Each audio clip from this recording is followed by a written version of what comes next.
عید کی یہ نماز پڑھنے جا تو رہے ہو لیکن یہ عقیدہ دل میں رکھو کہ ہم رسول اللہ کے طریقے پر نماز پڑھیں گے. نماز سے پہلے وضو سے پہلے پاکی, آپ خود پاک ہوں پہلے, اور پھر چھوٹی ناپاکی کیا ہے؟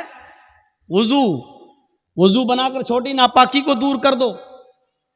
اس کے بعد جائیے آپ نماز پڑھنے کے لیے.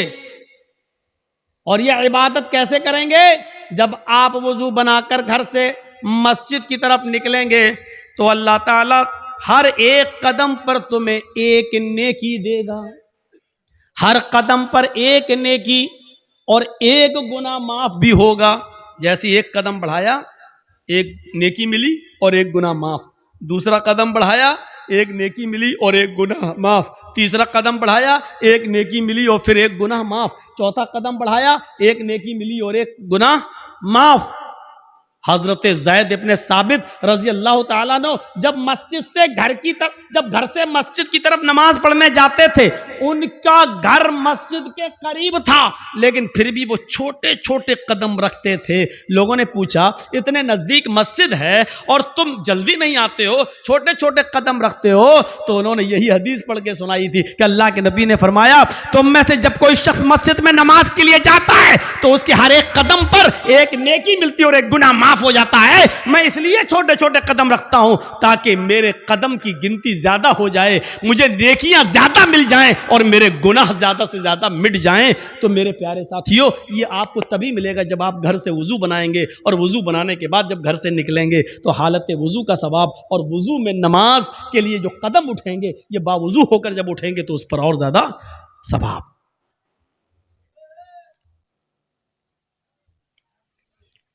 تو اللہ کو پہلے سب سے بڑا مانو. جنہوں نے اللہ کو سب سے بڑا مان کر اپنا کاروبار اپنا بزنس بند کر دیا وہ مسجد کی طرف جائیں. مسجد کی طرف جانے والوں اگر اللہ کے لیے عبادت کرنے جا رہے ہو تو ٹھیک, ورنہ مت جاؤ. اور اللہ کے لیے عبادت کرنے جانے والوں اگر یہ عبادت جناب محمد رسول اللہ کے طریقے پر کرنا ہے تو ٹھیک. اب یہ تین چیزیں بتانے کے بعد اب کہا جا رہا ہے سنو, یہ تین چیزیں اللہ کو سب سے بڑا مان لیا اور عبادت اللہ کے لیے کرنے جا رہے ہیں, اور یہ عبادت نبی کے طریقے پر کرنے کا ارادہ ہے. نبی کے طریقے پر نبی نے جیسے بتایا ہے.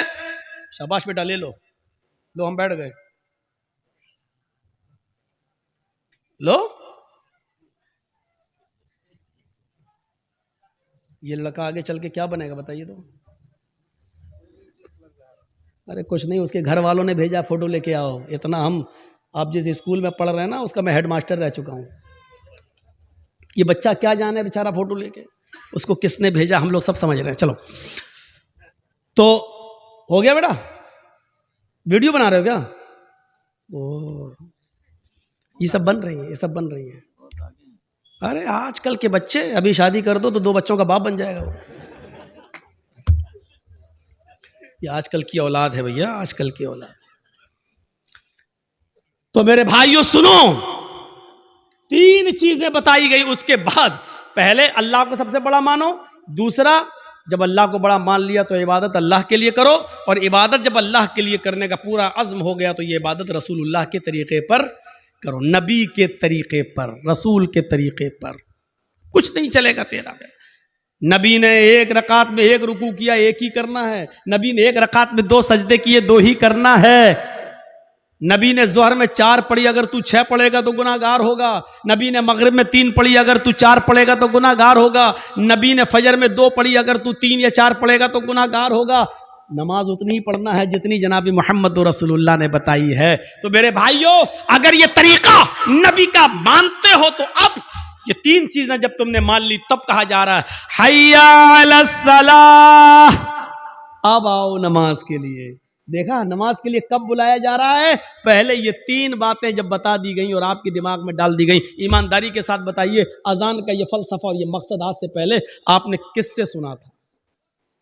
ہمیں تو یہ معلوم تھا کہ نماز اذان ہو رہی, چلو نماز پڑھنا ہے. نماز کے لیے اذان ہو رہی نہیں, نماز کے وقت کو بتانے کے لیے گھڑی کافی ہے. نماز کے وقت کو بتانے کے لیے آج کل ٹائم موبائل بتلا رہا ہے.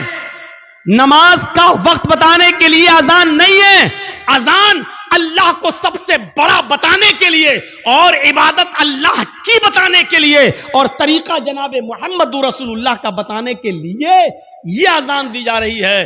جب یہ تین چیزیں آپ نے ایکسپٹ کر لی، قبول کر لی، تب کہا جا رہا حی علی الصلاۃ، آؤ نماز کے لیے۔ اب یہ نماز تمہیں بھلائی پر پہنچائے گی، یہ نماز تمہارے لیے بھلائی کا راستہ کھولے گی، اس لیے کیا کہا جا رہا ہے؟ حی علی الفلاح، آؤ ایسی نماز پڑھ کر بھلائی پر، بھلائی کے لیے آؤ، بھلائی کے، حی علی الفلاح، آؤ کامیابی کی طرف، آؤ بھلائی کی طرف۔ یعنی جب اللہ کی عبادت کرو گے اور رسول کے طریقے پر کرو گے تو یہ نماز تمہارے لیے بھلائی کا راستہ ہے، یہ نجات کا ذریعہ ہے، یہ نجات کا ذریعہ۔ اور اگر اللہ کے لیے نہیں ہے اور رسول کے طریقے پر نہیں ہے تو یہ نماز بھی نہیں ہے اور بھلائی بھی نہیں، بھلائی بھی نہیں۔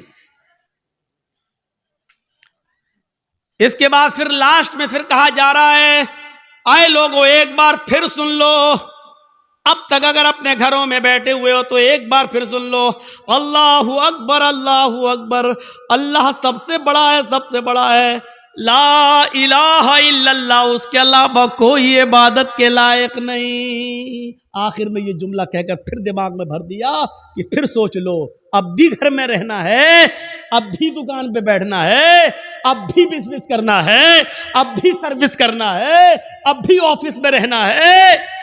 لاسٹ میں پھر سن لو کہ اللہ سب سے بڑا ہے۔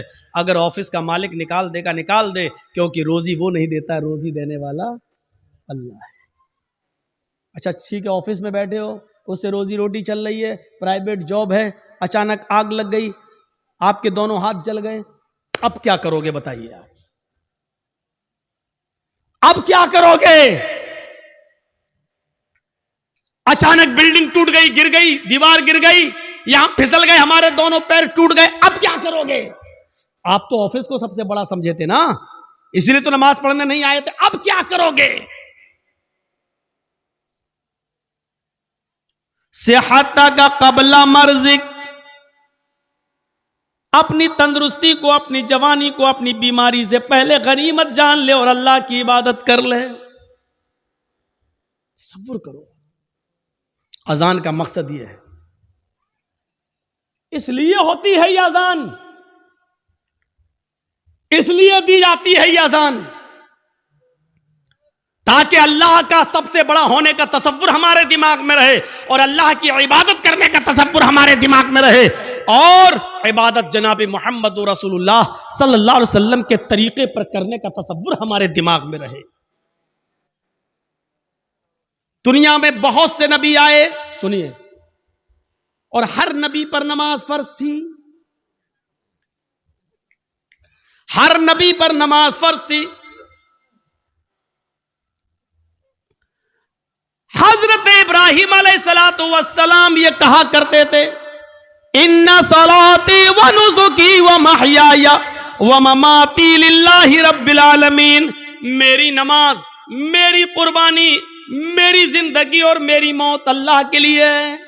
قرآن کہہ رہا ہے نا، ان صلاتی و نسکی و محیای و مماتی للہ رب العالمین، میری نماز، میری قربانی، میری زندگی، میری موت کس کے لیے؟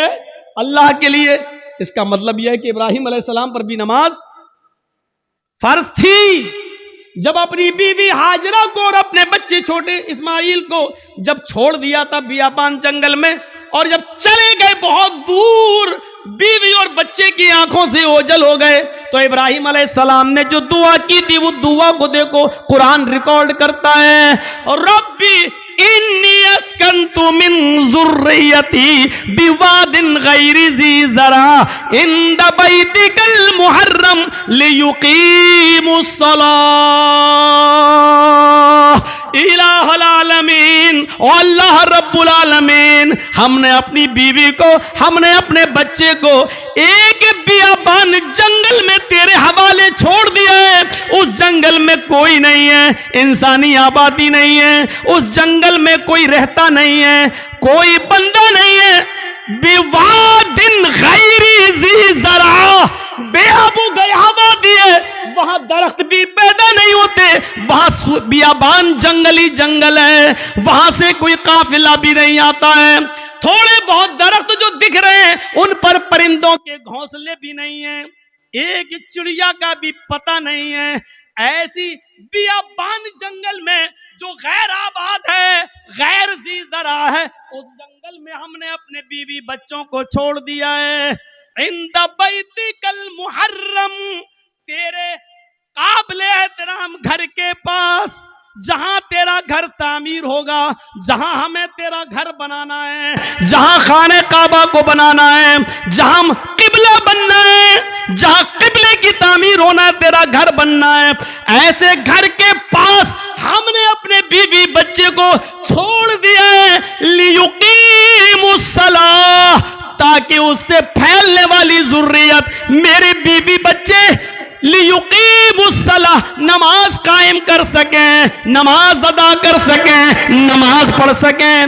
اپنے بیوی کو اور بچے کو چھوڑ دیا ہے، ایک بھی پرندہ نہیں ہے، قافلہ نہیں ہے، انسان نہیں رہ رہا ہے، سائے سائے بیتتی ہے، خطرناک جانوروں کا ڈیرا ہے، لیکن یہی خانہ کعبہ بننا ہے، یہی اللہ کا گھر بننا ہے، اسی خانہ کعبہ کا طواف آگے چل کے ہونا ہے، اور ساری دنیا اسی کی طرف آگے چل کر رخ کر کے نماز پڑھنے والی ہے۔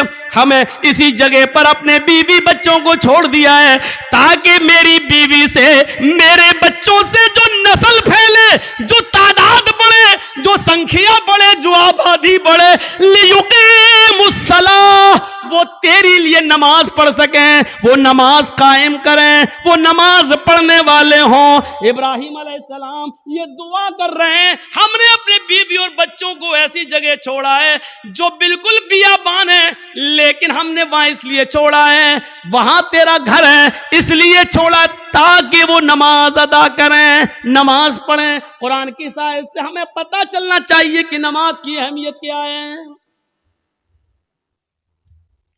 یہی نماز ہے۔ حضرت موسیٰ علیہ السلام کو اللہ نے حکم دیا تھا وَأَقِمِ الصَّلَاةَ لِذِكْرِي،